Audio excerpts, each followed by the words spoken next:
Hi there, so I volunteered to do this lesson because this is one I particularly love. This is the first time I've done one of these videos in my classroom, so sorry if the sound is either too loud or too quiet. We started teaching this last year and it's had quite an impact on my practice. I find myself going back to it with Foundation Year 11s. I also used it at home. I've never come across anyone else that has been taught in this way, but it seems to enable for lots of students the penny to drop, which is why I am keen from everyone to understand the value in the lesson in case it's not apparent from the PowerPoint. The starter should be self-explanatory once you've actually gone through the lesson, so I'm not going to dwell on that. In the last lesson, hopefully you will have spent some time emphasising the importance of the equal sign.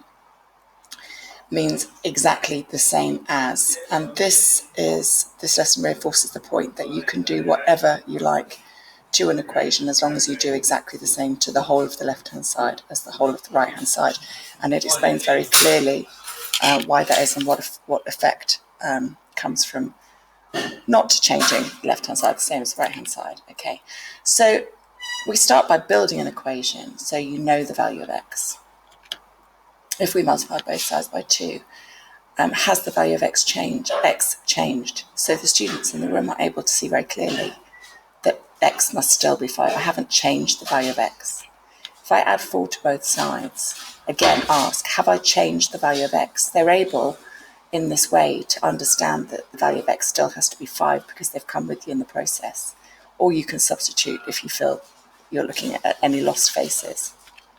If I add x to both sides, have I changed the value of x? It should be quite easy for them to still see that we haven't changed the value of x. X must still be 5, and you can substitute to prove that. Doubling both sides, that's what it looks like.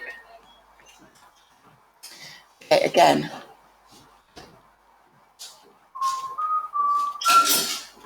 going through the slides, actually building the equations, and all the time emphasising that the value of x has not changed.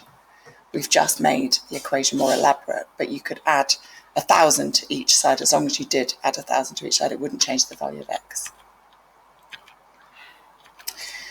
Sometimes, if we get into the discussion of it, I'll illustrate that you could do something unequal. So at this early stage,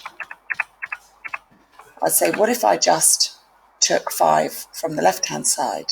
Have I now changed the value of x? Of course, the answer is yes, reinforcing the point that we're not ever looking to change the value of x, we're just manipulating the equation. Okay, then going through what's the same, what's different. Mini whiteboards. I'm not going to this video, it'll end up getting too long. It's,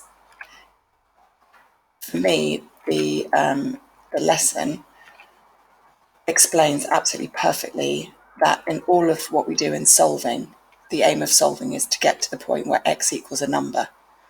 But we are never changing the value of x.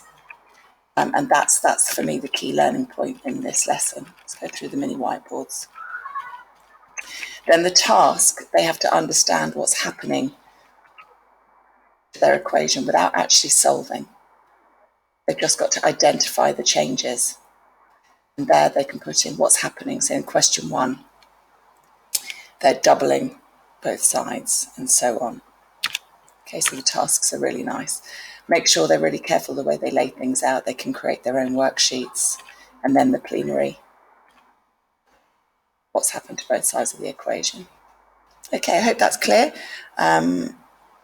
We can discuss it more in the meeting if necessary. Okay, bye-bye.